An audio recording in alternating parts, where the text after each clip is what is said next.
Hi everybody, welcome back to another episode of our Dungeon Boss PvP series. Today we're finally going to be taking a look at Agnon and his impact on the PvP meta. And so we're going to look at some basic things with him as far as team construction goes, and how we're going to use him to beat some of those pesky defenses that had plagued the PvP meta before he came out. Just as a preliminary, we did talk about this when we did the intro to Agnon. He does have a couple of mechanics that make him very useful. Particularly, he's a construct, so he's immune to all debuffs, which is nice.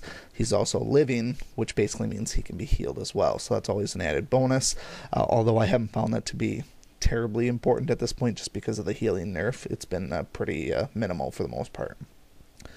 More so, though, when we look at this one here, the Dark Skies, flying allies deal extra damage to non-flying. That's going to be a big one for pretty much everybody because of the Solaris factor, and you really should be using Solaris. Pretty much any attack without Solaris is sort of risky in my opinion, unless you know it's a guaranteed win. I pretty much subscribe to the notion that Solaris is required on pretty much all PvP attacks. Granite Form is just something unique to him. Don't really care about that, and flying is him as well. So, runes that I put on him, I didn't do anything terribly critical right now. Greater, greater, superior, greater, and superior. So I really just put the whatever I had laying around on him. But you can certainly stack up on him if you like. But his usage in PvP, sorry I keep closing this, but there was one other thing I wanted to point out. One of the other great things about Agnon, which I did not address in his intro, he has incredible energy usage. If we look at his abilities, cooldown of 3, cooldown of 4, cooldown of 3. So what that means is if you're really creative, if you want to put your festive runes or your plus energy runes on him, you could start out with hardened assault. I've tried it. I don't really subscribe to it. Because of the defenses that are currently out there. I found that using Hardened Assault as his first attack can be beneficial for some teams, but the thing is there's so many Grognogs still out there that are ultimately slowing down your entire team. You don't really get the 1-2 punch that you would really use here. So ultimately that works better as a finishing move than an opener. So I keep my Festive Runes on Solaris so that I can use my my cleansing skill as soon as possible. Now, I'm not going to say that Agnon is OP. Everybody pretty much has said that already. We don't need my opinion on that. But just to put things into perspective, I've probably done, since he's come out, I haven't been doing a ton of PvP. I've probably done somewhere around the near 60 raids or so total. Actually, no, at least 40, because I did do 40 with the Agnon quest to get those extra tickets. So roughly about maybe 75 or 80 raids total. Out of all of those raids, I probably only lost maybe like 5. It's I'm not saying Agnon is an auto-win team, but he's pretty close to it. And a lot of the raids that he actually did lose were atypical things that happen. Something like a feared opponent running away that you just wouldn't have expected, random junk like that. But he is so good that, for the most part, I can just do PvP, pick the farthest right one, and just go with it. Those people that are still running, what the hell is his name? Gore Tusk and Grognog and Solaris and Lily, they're usually getting beat pretty good now. And so we are seeing things more like Mom Dukes here. And actually, I haven't talked to Mom in a long time, so I'm going to try and throw an attack here. This will be a fun one for me. But like I said, I hadn't even been looking at runes lately and have an incredible win streak. So that's no excuse to not look at runes. That's just how I play. I don't really ride high on the streaks anymore. I just haven't been doing a lot of PvP as of recent.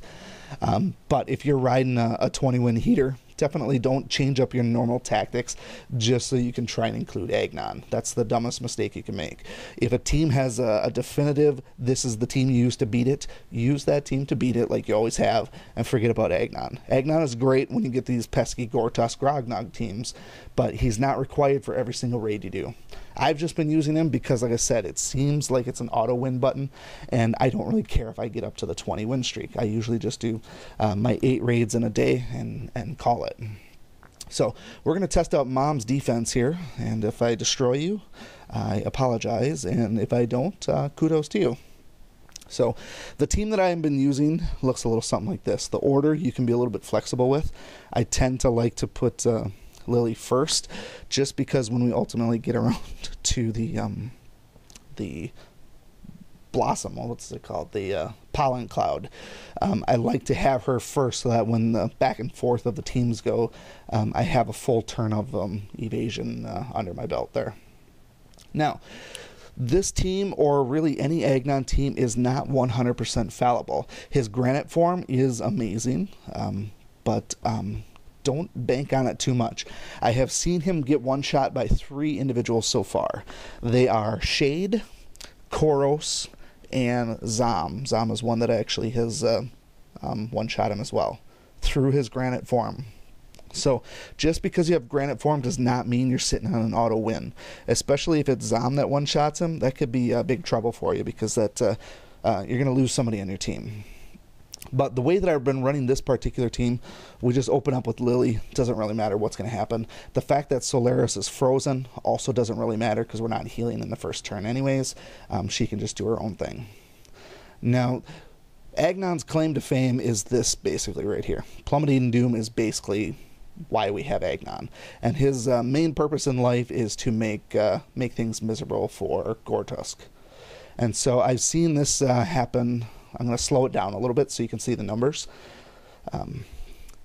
Basically, he's going to pick him up and drop him from a great height. The number that I've seen here, the highest I've seen personally, is 20. This one was 16. But notice there's some other multipliers on there as well, so these multipliers can really stack up. And basically, the stronger that defense is, the harder they go down. So it's almost always a one-shot on Gore Tusk, even with his defensive stacks. Where that leaves us for this particular fight here, nothing critical right on the opening gate, just because Gore Tusk is protected by the feather. Zom doesn't do anything to him. It's likely that Solaris is going to bring him back anyways. We don't have any corpse removal aspects, so it really doesn't matter who we kill next.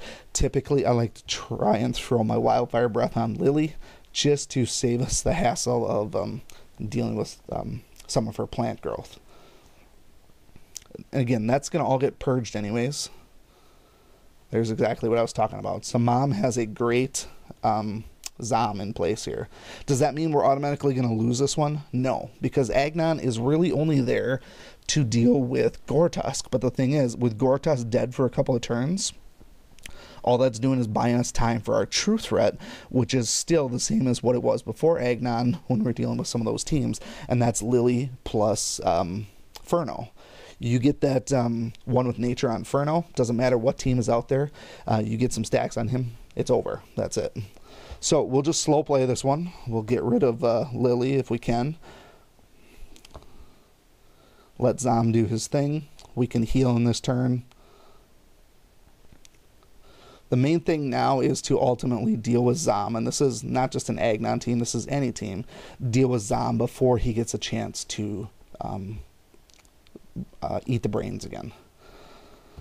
Pretty confident in where this is going here. We know that Solaris is ultimately going to res, but if we get lucky on this phase here, so I don't know that this is necessarily going to kill Zom on this turn, but if we bring back Furno, that actually probably will. The thing is, he's got evasion, and that's that. So he's likely going to die. Yep, that's what I expected. So there's a lot of options, so that was just a typical example. So the worst thing that could happen is you end up losing Solaris. If you lose Solaris, you pretty much lose the match. That's kind of how most PvP actually goes. So it didn't really matter what the runes were. I noticed that Zom must have been an attack-based Zom because he died fairly easily, and he ganked the heck out of Agnon through that granite form. Again, don't really care about what the runes are. I have found... Well, that's weird. I guess we're going to wait for our error to reload. I have found that honestly with Agnon teams, the Shade teams are some of the most obnoxious ones, because if you want to use the team that I'm using, you end up getting Furno and Lily, and they get Spirit Linked. And so that tends to be a problem for some people. Spirit Link has always been kind of a nuisance. My suggestion is come up with an anti-Shade team, which when this loads again, I'll show you my anti-Shade team that also includes Agnon. Alright, here we go again. Alright, so Haiku Karacha. So, another pretty brutal team here as far as Dark goes. They have a Solaris out there, which normally I would like to use probably the same team that I had, but again, we have to deal with Spirit Link on, from Shade. So my anti-Shade team, and what I mean by anti-Shade is basically no possession and no Spirit Linking, which means we have to use constructs and spirits. So it doesn't matter who you actually use. I like to use Furnace. Furnace is my anti-Zom mechanic because it can't be one shot. And so with Furnace, we go Solaris, and then we kind of have dealer's choice. We want to include Agnon, just because he's awesome. And then we have dealer's choice on the fourth. We could go with Echo. We could go with a different construct. You could pick your favorite one. Echo is my go-to. He's very durable and is immune to Spirit. So this here, it's not the fastest of teams, but once you start whittling them down, what's going to happen is you're going to go after, anytime you have a Shade Zom team, you basically go after Shade first, and then Zom will turn him into his minion, and then it's just a slow play to victory. You are going to get his middle skill where he sends the entire swarm at you eventually. That kind of sucks eventually and can really beat down Furnace quite a bit. So this is a better example of what Agnon's supposed to do against Shade, rather than being one shot. So we throw a taunt up there because this is going to protect us against Zom. And then I usually don't heal in the first round. It seems like kind of a waste because of all the Shroud action.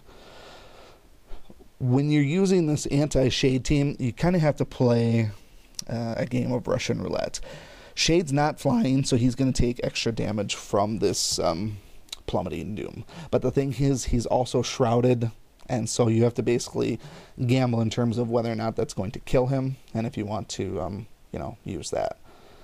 Being that I know that he's not going to Spirit Link or possess anybody, I can pretty much use this without fear. Even if it doesn't kill him, it's not the end of the world for me, because I know that nothing bad's going to happen in the next turn. So it's worth the risk for me, but if you had a non-construct on your team, like you brought along Grognog or Lily or someone like that, I would usually advise against it, because if it doesn't kill, then Spirit Link comes up in the second turn, and unless you've gotten your festive runes on Solaris and you bring along Echo, you're not going to be able to purge that Spirit Link. With the exception of a combination with Grognog if you do Snow Day first, which is my other anti-Shade mechanic, is Grognog and Solaris, and I'll use that as a purge option. But at this point here, there's really nothing else critical. You can work on taking down Braum if you like, because he does have the team leech. But to be honest, I've always found Braum to be kind of a patsy. And so this Braum's actually pretty tough. But let's go ahead and dump some lightning on the entire team. And that's that. So we're already sitting pretty good. My goal typically is to try and get Solaris down to as little as possible without actually killing her. It's not as big of a deal on this team because it's not a beast team. When she's on beast teams, it's awful because then she revives and brings them all back. But once we get to this point here, we're really just looking to kill Zom so we don't have to deal with those minions anymore. And so it's unlikely that my Hardened Assault is going to kill all three of them. So we just throw a pot shot on Zom. He goes down. And then, again, this one here is likely not going to do it. If we can kill Solaris, that's the real goal here. And Lightning usually does her in pretty good. And we actually got the minion too, so. Pretty solid team. Pretty low risk as well, if you ask me. So we'll see if we can get another beast team out there. It's slowly shifting out of the defensive meta, but they are still out there. This one here is low team defense. That one's not going to be hard to beat, but it does have what's his face, Koros out there.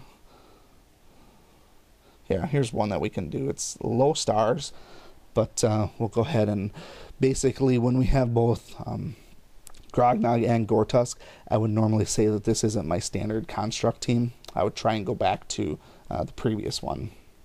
So we'll go back. Introducing Shade on that team instead of another beast, for example, can throw a wrench into things. So I'll show you what possibly could go wrong when you go this route and have people who are susceptible to the spirit linking and the possessions. These are typically the ones that you're probably going to end up losing if you don't switch up your tactics. Like I said, I've been using this particular team pretty much universal, regardless of who I face. If I lose, I lose. It's not a big deal. Like I said, I haven't been riding any huge win streaks with a lot of trophies on the line.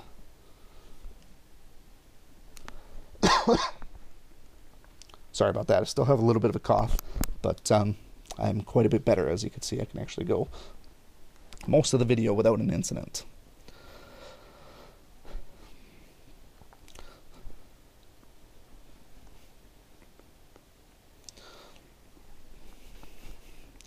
Alright, so the way we're going to open this up then, same as before, it would have been nice if Gore Tusk went after Agnon first and not Frozen Solaris, just because when we have this particular defense, it's nice to have that extra little bit of attack from Solaris to throw a shot on Shade. But we're basically at a point now, do we think that the Plummeting Doom can kill Shade through his Shroud and Gore Tusk's damage reduction? The answer is almost certainly no. So it would be a waste to do that. So we're better off using this on Gore Tusk as intended. Let the chips fall as they may. So we throw this one on Shade, unlikely to kill him. I guess it did, so that actually helps us quite a bit. But, alright. Now, I'm not going to use this one just yet, Hardened Assault, because I don't think it's going to totally wipe them. So I want to see what happens with this next turn, and then I'll take care of it from there. So we'll throw an extra shot on Solaris, just for the sake of doing so.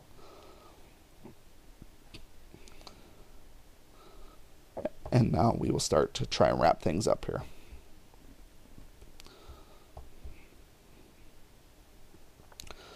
Alright, so both of them have whittled down a little bit, Engulfing Flames, and now it's over.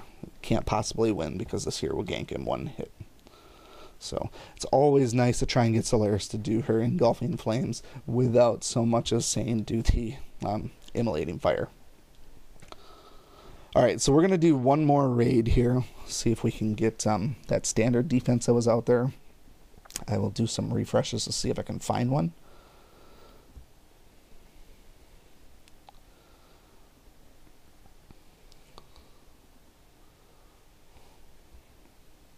What I'm looking for is not that one. Agnon on defense, not really super helpful in my opinion.